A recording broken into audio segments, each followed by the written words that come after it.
ஏன் அதாவுல்லாவால் முடியும், ஹிஸ்புல்லாவால் முடியும் என்றால் ஏன் இந்த தமிழரசு கட்சி மேடைக்கு முன்னுக்கு வந்து நின்று நாங்கள் தான் தமிழ் மக்களினுடைய எத்தனை காலம் தான் ஏமாற்றுவார் இந்த நாட்டிலே, இந்த நாட்டிலே எத்தனை காலம் தான் ஏமாற்றுவார் இந்த நாட்டில்ன்றத நாட்டில்ன்றத தமிழர் பகுதி என்று பகுதி நாட்டிலே.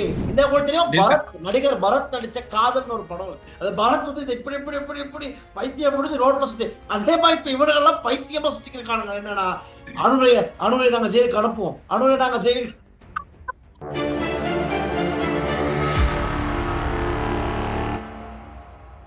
ஹலோ வணக்கம். வணக்கம் வணக்கம் டில்சான். நேற்று நீங்க பார்த்த வேலையால என்ன போட்டு கீழே போட்டு வாங்குன்னு வாங்குறாங்க.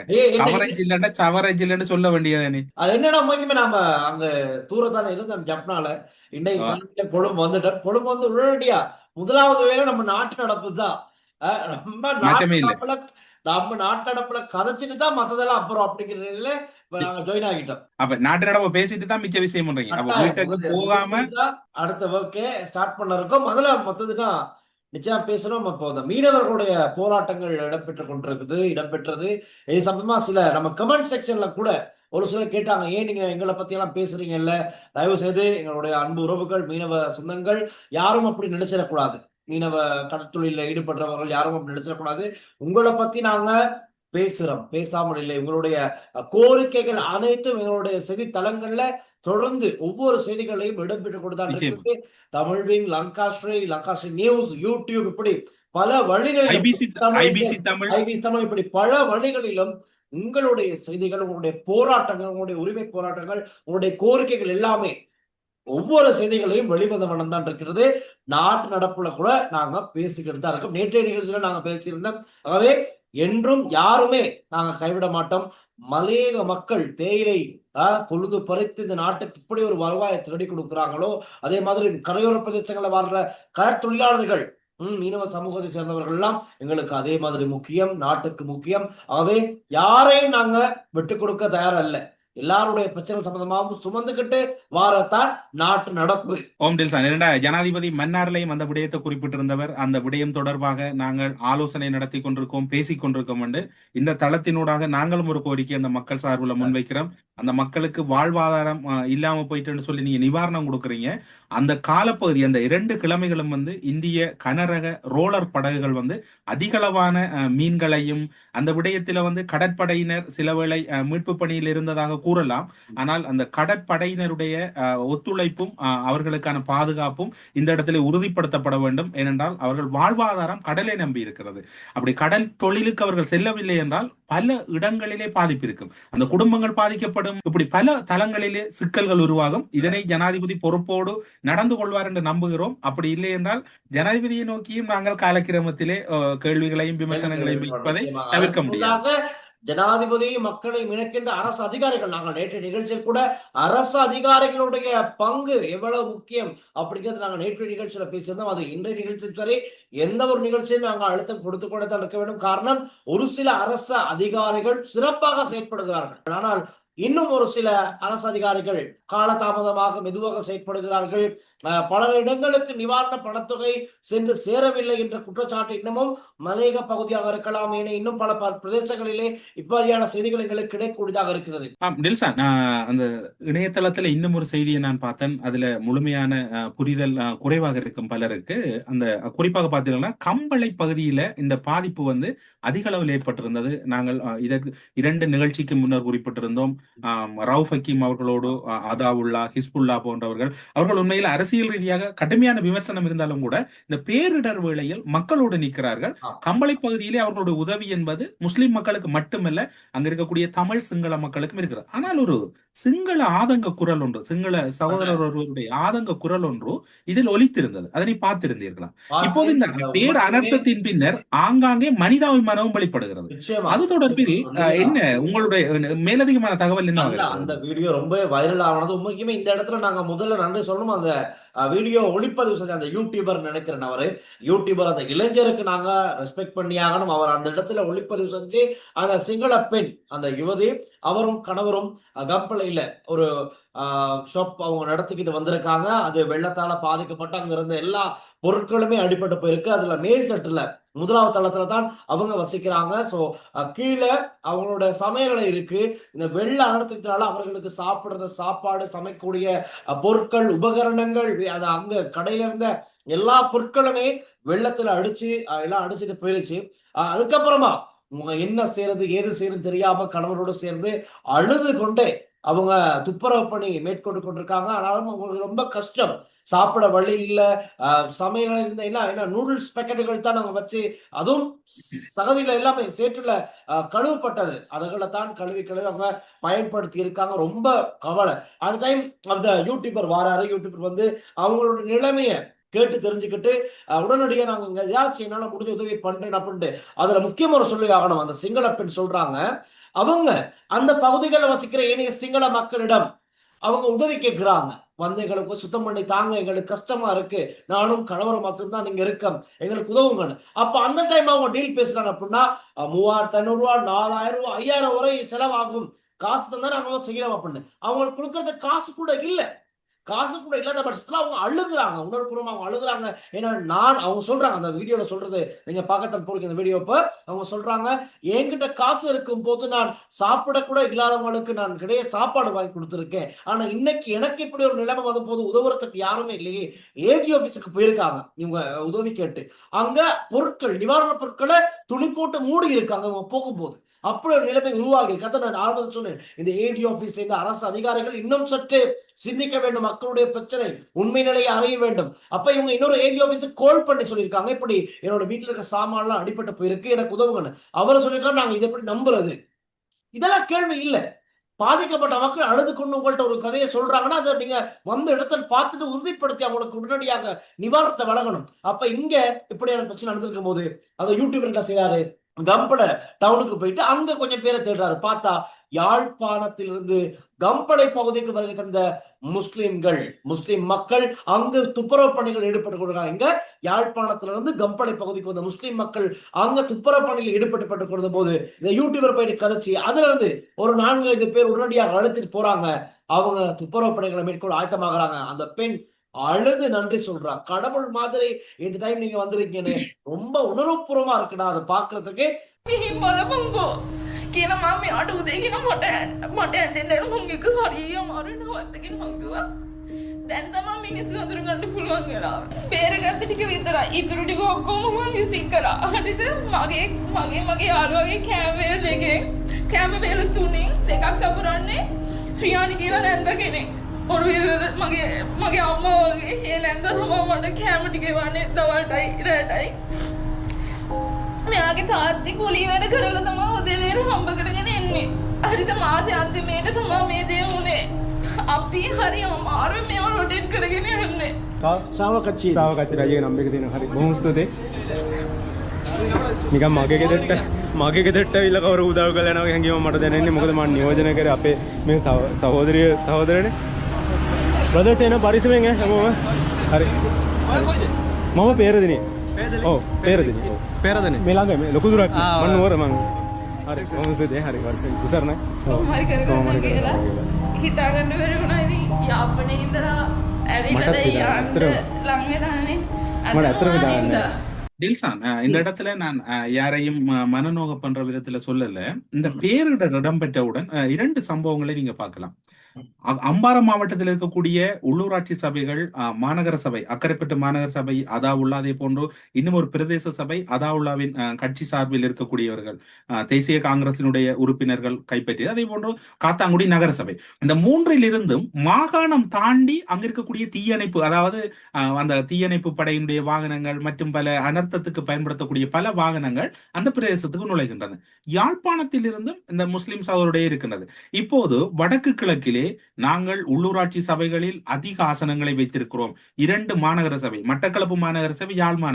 இந்த தமிழ் அரசு கட்சி அல்லது தமிழ் மக்கள் சார்ந்திருக்கக்கூடியவர்கள் இவ்வாறான விடயங்களில் இன்னும் கை கொடுத்திருந்தால் அந்த மக்களினுடைய பாதிப்புகள் இடம்பெற்ற பின்னர் அவர்கள் விரைவாக செல்லக்கூடிய இடங்களுக்கு செல்லக்கூடியதார்கள். ஏன் அதாவுல்லாவால் முடியும், ஹிஸ்புல்லாவால் முடியும் என்றால் ஏன் இந்த தமிழரசு கட்சி மேடைக்கு முன்னுக்கு வந்து நின்று நாங்கள் தான் தமிழ் மக்களின் அபிமானத்தை வென்றவர்கள், எங்களுக்கு தான் 8 சீட் இருக்கிறது, அதுக்கு பிறகு எங்களுக்கு தான் வந்து அதிக உள்ளூராட்சி சபை, இந்த வீரம் பேசுறதை விட்டு போட்டு இந்த இடத்துல நாங்கள் உங்களுக்கு தெரியும் ஹிஸ்புல்லா மீது விமர்சனம் வச்சிருக்கிறோம், அதாவுல்லா மீது வச்சிருக்கிறோம், ஆனால் அவர்கள் மீது விமர்சனங்களை தாண்டி அவர்கள் இந்த செய்யற பணியை பாராட்ட வேணும். ரவுஃப் ஹக்கீமை பொறுத்தவரையில் சொல்ல போனால் அவர் காலையிலிருந்து மாலை வரைக்கும் புகைப்படங்களுக்கு போஸ்ட் கொடுக்கிறார் என்றாலும் கூட அந்த இடத்துல மக்களோட துப்புரவுல அதாவுல்லா அதே மாதிரி இப்ப அதாவுல்லாவுக்கும் ரவுஃப் ஹக்கீமுக்கும் ஒரு வரையிலையும் ஒத்துக்கொள்ளாது. இன்னைக்கு பாத்தீங்கன்னா இப்ப சுமந்திரன் அணி தனிய மலையும் போது பின்னர் ஸ்ரீதரன் தனிய போறார், அவங்களால ஒன்றா கூட இதுல பயணிக்க முடியாம இருக்கு. சுமந்திரன் போன்றவர்களால ஒன்றா கூட இவங்கள் வந்து மக்களை வாங்கல் வடக்கு கிழக்கில் காணிதாரம்டா அந்த மக்களோட நிலைமை ஒரு தரம் யோசிச்சு பாருங்க டெல்சா. உண்மையில அது எனக்கு புரியல. நான் சொன்னது மாற்று கருத்து இருந்தா சொல்லுங்க டெல்சா. மாற்று கருத்து இல்ல, அதுக்குத்தான் இருக்கு. மக்கள் மத்தியில போலியாக பேசி மக்களுக்கு நடித்து காட்டிக் கொண்டிருக்கின்ற அரசியல்வாதிகளை பத்தி தான் நீங்க சொல்லிக்கிட்டு இருக்கீங்க. இவங்களுக்கு தான் ஒரு பாட்டு இருக்கு, எத்தனை காலம் தான் ஏமாற்றுவார் இந்த நாட்டிலே, இந்த நாட்டிலே எத்தனை காலம் தான் ஏமாற்றுவார் இந்த நாட்டில்ன்றத நாட்டில்ன்றத தமிழர் பகுதி என்று மாத்த பகுதி நாட்டிலே, தமிழ் நாட்டிலே, தமிழ்நாட்டிலே இதான் இப்ப இது வந்து இந்த நிகழ்ச்சி வந்து மக்களை நீங்கள் விரும்பி கேட்டதால சொல்றோம், பாராட்ட வேண்டியதை பாராட்டி ஆகணும். இப்போது டில்சான் சொன்னது போன்ற யாழ்ப்பாணத்தில் இருக்கக்கூடிய அந்த முஸ்லிம் சகோதரர்கள் செயல் வந்து உண்மையில் அவங்களுக்கு ஒரு ஹேட்ஸ் அப், ரெஸ்பெக்ட் உண்மைக்குமே சந்தோஷம். இன மத மொழி வேத பார்க்காம அந்த நேரம் உங்களுக்கு உதவணும்னு களமிறங்கி உடனடியா போயிட்டு உதவி இருக்காங்க. அதுதான் பெஸ்ட். ஒரு விடயத்தை சொல்றேன் டில்சான், சுனாமி அனர்த்தம் இடம்பெற்ற போது அந்த செங்கலடி பதுல வீதியால வந்து அதிகளவான மலையகத்தை சார்ந்திருக்கக்கூடிய இளைஞர்கள் அணி அணியாக வந்தார்கள், யாருன்றே தெரியாது. இப்போது நீங்கள் பார்த்தீர்கள் அவர்களுக்கு நிவாரணம் கொண்டு போவது வாழ்த்து. இப்ப நீங்கள் உடனே வந்துருவீங்க, நாங்க நிவாரணம் கொடுக்குறோம் அவங்களுக்கு அது முக்கியம் தான். ஆனா அவங்களோட வீடுகள் பயன்படுத்தக்கூடியவர்களுக்கு உங்களோட உள்ளூராட்சி சபைகள் என்னது, இப்ப மட்டக்களப்பு மாநகர சபை, யாழ்ப்பாணம் மாநகர சபை, இதுல 2 விடயம் இருக்குது. அந்த மாநகர சபைகள் முதல்வர்கள் மிக முக்கியமானவர்கள். அந்த இடத்தில் தான் இங்க ஒரு பெரிய கேள்வியும் இருக்குது, குழப்பமும் இருக்கு. அப்படி இருக்கும்போது இன்னொரு விடயம் இருக்குது. 150 பொறுங்க வாரம் தேர்ற அனுர உட்பட மாலிமாவின் 159 பேருக்கும் சிறை நிச்சயம், சிறை செல்ல தயாராகுங்கள். கோட்டாபாய ராஜபக்சவின் முன்னாள் செயலாளர். இப்ப நான் நினைக்கிறேன் இப்ப 159 பேரை ஆட்சி மாறினா 159 பேரும் 1 2 3 என்ன தான் போறாங்க. இப்ப அது மட்டும் இல்ல அதோட சேர்த்து இதையும் உதயகமன்ல மீண்டும் களத்துக்கு வந்து சொல்றாரு அனுரகுமார் சனாயக்க 2030 தொடக்கம் 2035 வரை அனுரகுமார் சனாயக்கு சிறை செல்லும் வாய்ப்பை நாங்கள் ஏற்படுத்தத்தான் போகின்றோம், காத்து கொண்டிருங்கள். 2029 இவங்க ஆட்சி காலம் முடியுது, 2030 ஒரு வருஷ கேப்ல நாங்க அதுக்கான வழக்கெல்லாம் போட்டு எல்லாம் செஞ்சுட்டு 2030 இருந்து 2035 வருஷம் உள்ள போடுமா? என்ன காரணம்? அப்படி என்னடா இந்த உதயகமன்ல எந்த நேரம் அனுர சிறை கடப்பணும் ஆசை இந்த அவரோட நீங்க சொன்னீங்க. கோட்டாபய முன்னாள் செயலாளர் அவரும் சொல்லியிருக்காரு, அவர் இப்ப ரணிலுக்கு தான் தப்படிச்சுக்கிட்டு இருக்காரு. ரணிலுக்காக போராட்டங்கள் ஆர்கனைஸ் பண்றது என்ன, கூட்டங்கள் ஆர்கனைஸ் பண்றது என்ன, மற்ற கட்சிகளோட பேசுறது என்ன, எல்லாம் அவரு தான் ரணிலுக்காக செஞ்சுக்கிட்டு இருக்காரு.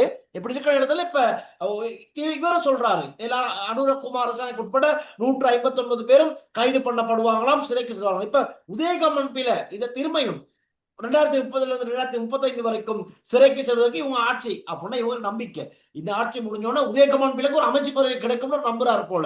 நில்சான், எனக்கு நீங்க சொன்னது நம்பிக்கை வேற இல்ல, எனக்கு இவரை ஜோசியரா பாக்குறதா அல்லது நீதிபதியா பாக்குறதா? இப்ப எப்படி டில்சா நீங்க சொல்லுவீங்க, ஓகே அனுரகுமார் சிறைக்கு போறார் ரெண்டு வைக்கல, எப்படி நீங்க சொல்லுவீங்க 5 வருஷம் தான் கொடுப்போம்? எப்படி நீங்க சொல்லுவீங்க இவருக்கு 2029 இருந்து 30 வரையும் விசாரணை, 30 இருந்து 35 வரையும் ஜெயிலண்டா? அப்ப இவர்கள் வந்தா நீதித்துறை இவர கண்ட்ரோல்லா இருக்க போகுதுன்னு சொல்ல வராங்களா? அப்படிதான். இப்ப இவர்களாம் ஒரு பெரிய பெரிய அமைச்சு பதவி எல்லாம் கிடைத்து இவர்கள் மீண்டும் ஆட்சி அதிகாரத்துக்கு வந்து மக்கள் அப்படியே வாக்குகளை அள்ளி கொடுத்து ஐயோ அனுரகுமார் சனாயக்க எங்களுக்கு எதுவுமே பண்ணல, அவங்க வேண்டாம், அந்த ஆட்சி வேண்டாம், மீண்டும் நாம ராஜபக்ச ஜனாதிபதி ஆக்கலாம், ராஜபக்சோடு இருந்த எல்லா குற்றவாளிகள் குற்றச்சாட்டுகள் உட்பட்டவர்களை நாங்கள் அமைச்சு பதவியில் அமர்த்தலாம்.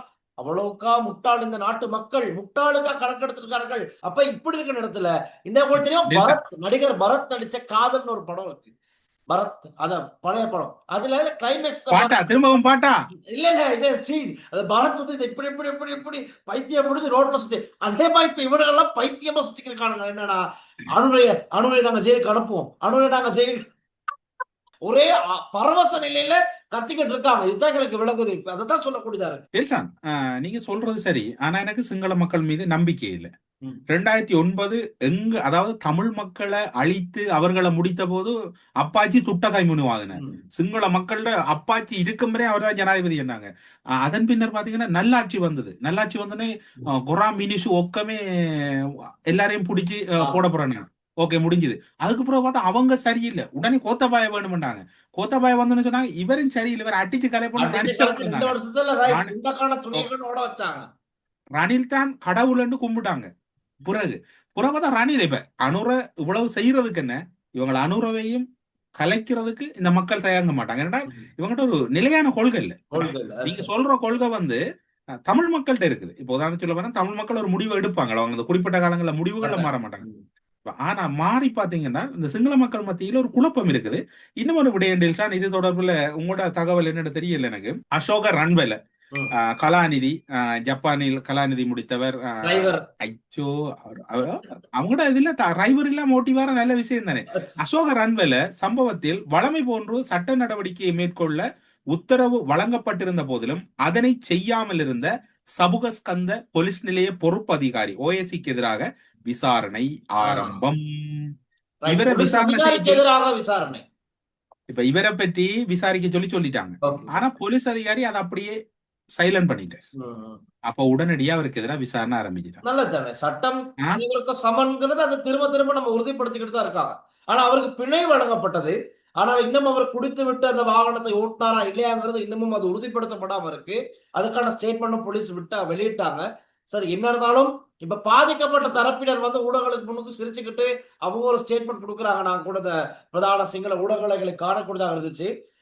பார்க்கலாம், உண்மை வெளியே வரும் தானே, அப்ப எங்களுக்கு காணக்கூடியதாக இருக்கும் இது உண்மை இது போயின்னு. உங்களோட கூட்டாளி மரைக்கார் அவர்களுக்கு எப்படி புயல் அடித்தது என்பதை எதிர்வரும் தேர்தலில் கண்டுகொள்ளலாம்.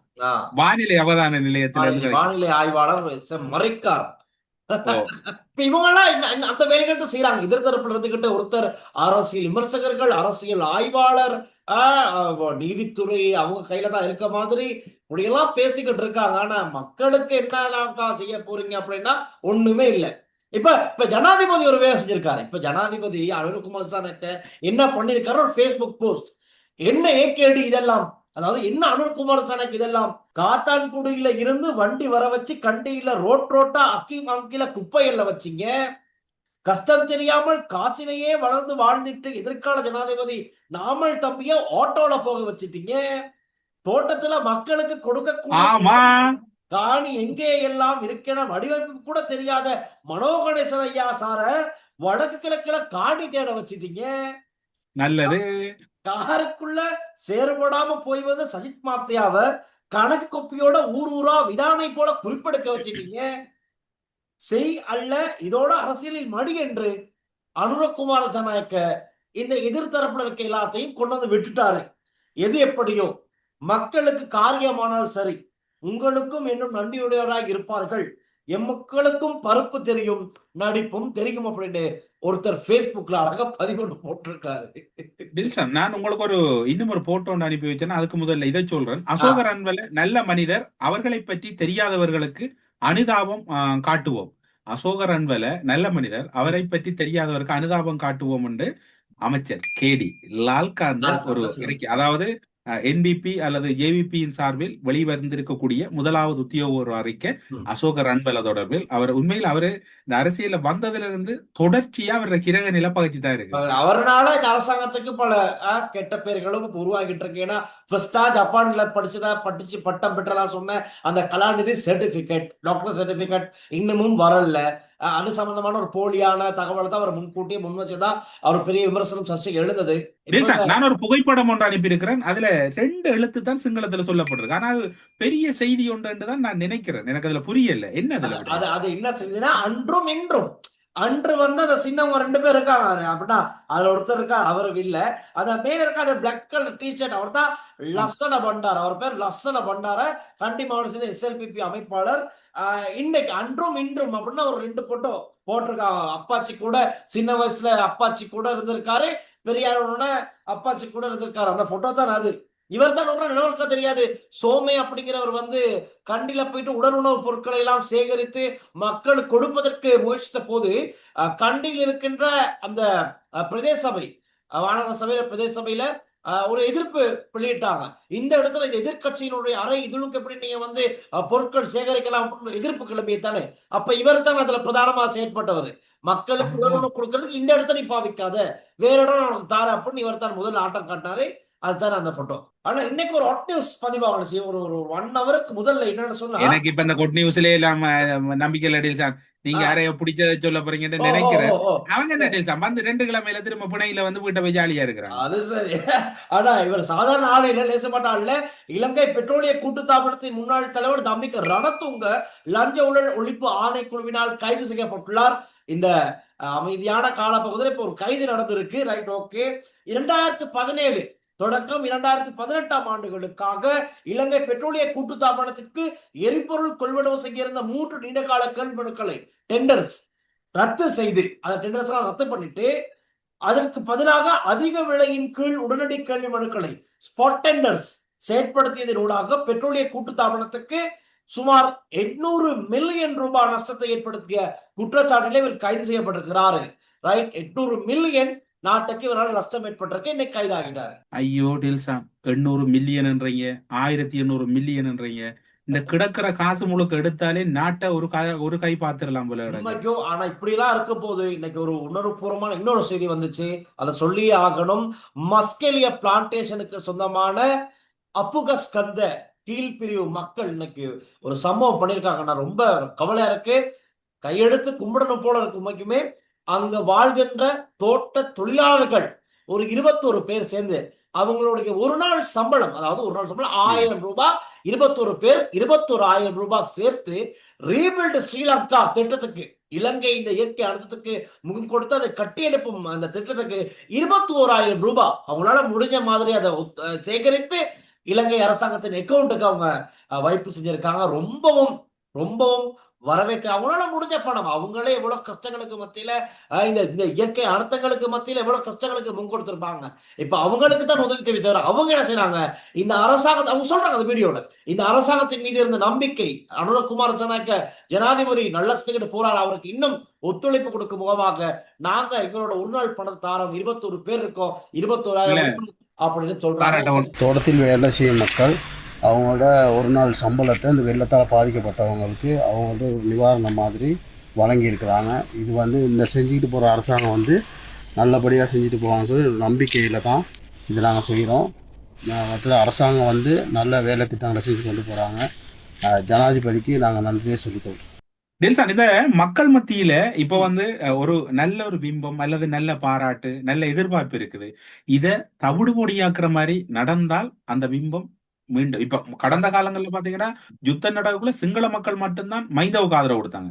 இந்த பேரிடருக்கு பிறகு வடக்கு கிழக்கிலையும் ஒரு மனிதாபிமான ரீதியா ஒரு ஆதரவு அல்லது அன்பு காட்டுற நிலம் ஒன்று இருக்குது. ஏதோ சொல்ல வந்தீங்க, சொல்லுங்க. அதான் இப்ப நீங்க சொன்ன விஷயத்தோட ஒரு வீடியோ என்கிட்ட இருக்கு. ஒரு தமிழ் ஐயா, தமிழ் பேசும் தமிழர் ஐயா ஒருத்தர், அனுர அவன் கடவுள், உங்களை போன்ற இளம் பிள்ளைகள் சேர்ந்து அனுரவுக்கு தோள் கொடுத்து இந்த நாட்டை கட்டி எழுப்ப வேண்டும் ஒரு பெரியவர் வேண்டுகோள் விடுக்கிறாரு.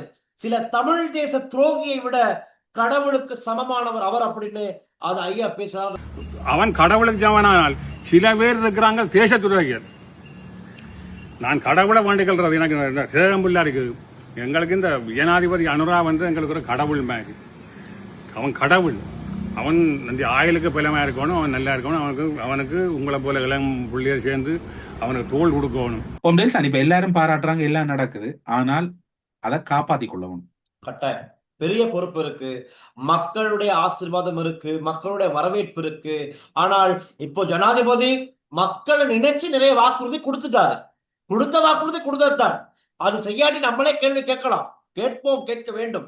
ஆனால் அதை சரியா பார்த்து செஞ்சுட்டாருன்னு சொன்னா பெஸ்ட். பேரிடர் வந்துட்டு உயிர்த்த ஞாயிறு தாக்குதல் மறக்க முடியாது, கொலை கொள்ளையில ஈடுபட்டவங்களோட கைதுகள் மறக்க நடவடிக்கைகள் முடியாது. மற்றும் ஆயுத குழுக்கள் மீதான விசாரணைகள் எல்லாம் இப்போதைக்கு டம்மில தான் இருக்கு. ஆமா ஆமா ஆமா ஆமா சரியா? சஸ்பெண்ட். அதுகளையும் பார்த்துக்கொள்ளுங்க. வார இல்ல. ஈஸ்டர் அன்னைக்கு வந்துட்டு ம். பேரிடர் இடம்பெற்றதால் அந்த விசாரணையை நிறைவு அது செய்வதில் சரி. தாமதம் ஏற்பட்டது. எங்களை மன்னித்துக் கொள்ளுங்கள். இன்னும் ஒரு வருட கால அவகாசம் தாங்கள்னு எங்கட கருதினால நீங்க பொறுமையை சோதிக்காங்க. இப்ப அதான் அவருக்கு இப்ப இப்ப பொறுமையோட இருக்கிறார். உண்மைக்கு இப்ப உதய கம்மன்பில ராஜபக்ச தரப்பு இந்த அரின் பெர்னாண்டோல என்ன சொல்றாங்க, முன்கூட்டியே தெரிஞ்சதை ஏன் இவங்க நிறுத்திக்கலன்னு சொல்லி. அப்படி பார்த்தா இத கேட்கிறவங்க எல்லாருமே நல்லாட்சி காலத்துல ஈஸ்டர் அட்டாக்ல ஒரு முக்கிய அமைச்சு பதவிகள் வகித்தவர்கள், அரசாங்கத்தில் இருந்தவர்கள், எதிர்த்தரப்பில் இருந்தவர்கள். அப்ப இவங்களாம் என்ன செஞ்சாங்க? இவங்களுக்கு ஒரு பாரிய பொறுப்பு இருந்திருக்கு. அரின் பெர்னாண்டோக்கும் அவங்க அப்பா சொன்னாராம் ஹாஸ்பிட்டல் இருந்துகிட்டு, அரின் ஈஸ்டர் அன்னைக்கு சர்ச்சுக்கு போயிடாத மகனே அப்படின்னாராம். அவர் அதை கேட்டு சர்ச் பக்கமே போவதனால அவர் தப்பிச்சுதான் வெக்கம் கெட்டத்தனமா ஊடகங்களுக்கு முன்னுக்கு சொன்ன மனுஷன். அப்ப இன்னைக்கு அவர் அப்படியே செஞ்சுட்டு இந்த அரசாங்கத்தை குறை கூறார்கள். இந்த இயற்கை அர்த்தம் சம்பந்தமாக முன்கூட்டி இவர்களுக்கு தெரிந்திருக்கிறது, இவர்கள் கவனக்குறைவாக இருந்தால் மண் சரிந்தது, மழை பெய்தது, வெள்ளம் வந்தது அப்படின்னு முட்டாள்தனமான விமர்சனங்களை முன்வைக்கிறார்கள். ஆகவே அரசாங்கம் சரி, அரச தரப்பில் இருக்கின்ற அமைச்சர்கள், பாராளுமன்ற உறுப்பினர்கள் இன்னமும் அதிகமாக மக்கள் மத்தியில் சென்று அவர்களுடைய குறை நிறைகளை கேட்டு அவர்களுக்கு தேவையானவற்றை செய்து கொடுக்க வேண்டும். ஜனாதிபதி கொடுத்த வாக்குறுதிகள் நிறைவேற்றப்படுகிறதா இல்லை என்பதை மக்கள் பிரதிநிதிகள், அரசாங்க தரப்பில் இருக்கின்ற பாராளுமன்ற உறுப்பினர்கள், அமைச்சர்கள் ஒவ்வொரு பகுதிகளுக்கும் சென்று பார்க்க வேண்டும். இப்போ ஜனாதிபதி ஒவ்வொரு இடங்களுக்கு விசிட் பண்றாரு, மீட்டிங்ஸ் நடத்துறாரு, பேசுறாரு, கேள்விகள் கேட்கிறாரு, மக்கள் பிரச்சனைகளை கேட்டு அறிந்து கொள்றாரு. அதே மாதிரி அவருக்கு ஒத்துழைப்பு வழங்க அரசாங்கத்தில் இருக்கின்ற ஏனையவர்களும் மும்முரமாக செயற்பட்டால் மாத்திரம்தான் இந்த ஆட்சி வெற்றிகரமாக தொடரும் என்பதில் எந்த விதமான சந்தேகம் இல்லை. அதுதான் நடக்க வேண்டும். அதே மாதிரி நீங்கள் என்ன சொன்னது போல இந்த விசாரணை கட்டங்கள் என்னென்ன நிலைமைகள் இருக்கு அப்படிங்கிறது ரொம்ப முக்கியம். அதை மக்கள் எதிர்பார்த்தால் காரணம் ஆட்சிக்கு வருவதற்கு முன்பதாக இந்த அரசாங்கம் ஜனாதிபதி கொடுத்த வாக்குறுதிகள் நிறைய இருக்கின்றது. அவையும் உடனடியாக செயற்படுத்தப்பட்டால் சிறப்பு. இன்னமும் அர்ஜுன் மகேந்திரன் இன்னமும் நாட்டிலிருந்து வெளிக்கொண்டு ஏன்னா ரணில் சொல்றாரு ஒரு மேடையில வச்சு, இதற்கெல்லாம் பதில் கூறுகள். அப்ப அன்றகுமார் சொல்றாரு, ஆட்சிக்கு வந்தோடனே சிங்கப்பூர்ல மறைஞ்சிருக்க திருமண வீட்டுக்கு போறதா சொல்லி போன இன்னும் நாட்டுக்கு திரும்பாத, நாட்டில் மத்திய வங்கியில் பாரிய மோசடியை செய்துவிட்டு நாட்டை படுபாதாளத்தில் தள்ளிய அர்ஜுன் மகேந்திரனை சேட்டை குடலை கொடுத்து தூக்கி வருவோம் அப்படின்னு சொன்னாரு. ஆனா இன்னமும் எந்த விதமான சத்தமும் அசைவும் இல்ல. සජිත් ප්‍රේමදාස කොහෙද හිටියේ? අනුර දිසානායක කොහෙද හිටියේ? මේවට උත්තර දියාපියෝ. ඊයේ පෙරේදා නේද අනුරාධපුරේ රැස්වීමක් තියලා රනිල් වික්‍රමසිංහ කිව්වා මෙන්න මේවට උත්තර දීපියා. මොකද දීපියෝද මොකද්ද කිව්වා. අපි කරන්නේ මොකද්ද කියලා උත්තර දෙන්න. මම උත්තරයක් දෙන්නම්. අපි ඉස්සරලම කරනවා මහා බැංකුවේ මහා මුදල් වංචාවට හවුල් වෙලා දැන් රතු වරෙන්තුකාරයෙක් බවට පත් වෙලා සිංගප්පූරුවේ පැනලා හැංගිලා ඉන්න අර්ජුන මහේන්ද්‍රන් ගේනවා. අර්ජුන මහේන්ද්‍රන් ගේනවා. ඇයි මේ අර්ජුන මහේන්ද්‍රන්ට පැනලා යන්න උඩ දුන්නේ රනිල් වික්‍රමසිංහ. මම පාර්ලිමේන්තුවේ දවසක් ආව රනිල්ගෙන් කෝ අර්ජුන මහේන්ද්‍රන් කියලා. රනිල් වික්‍රමසිංහ උත්තර දුන්නා අර්ජුන මහේන්ද්‍ර සිංගප්පූරුවේ වෙඩින් එකකට ගියා ආයේ එයි කියලා. ගියාම ආවේ නැහැ. காத்துக் கொண்டிருக்கின்றோம். உடனடியாக விஷயங்கள் நடக்க வேண்டும். நீங்கள் செய்தால் மக்கள் தொடர்ந்து உங்களுக்கு ஆதரவு வழங்க, ஒத்துழைப்பு வழங்க தயார். மிக முக்கியமாக தமிழர்களுடைய பிரச்சனை, மலையக மக்களுடைய பிரச்சனை, வடக்கு கிழக்கில் இருக்கின்ற தமிழர்களுடைய மக்களுடைய பிரச்சனை, எல்லா பிரச்சனைகளையும் உடனடியாக தீர்த்து கொடுக்கப்பட வேண்டும். அதுதான் நடக்க வேண்டும். அது வழிங்க நாங்க சொல்லிக்கிட்டு இன்னைக்கு ப்ரோக்ராம நாங்க முடிச்சுக்கலாம். ஓகே டேசன், கனவுடையும் சொல்லிட்டோம். எல்லாரோடையும் நாங்க கூட இருக்கோம். உங்களோட நாங்க இல்லைன்னு நீங்க ஆங்காங்கே ஆதங்கப்படுறீங்க. நாங்க இருந்தாலும் கூட திரும்பவும் சொல்றோம், உங்களோட கையில நாங்க உடனே வரணும்னா அந்த பெல் அடிச்சுட்டு சப்ஸ்கிரைப் பண்ணி விட்டீங்கன்னா ஒரு கொஞ்ச நாளைக்கு நீங்க பின்தொடர்ந்துட்டீங்கன்னா நாங்க திடீர்னு உங்கள்கிட்ட வந்துடுவோம்.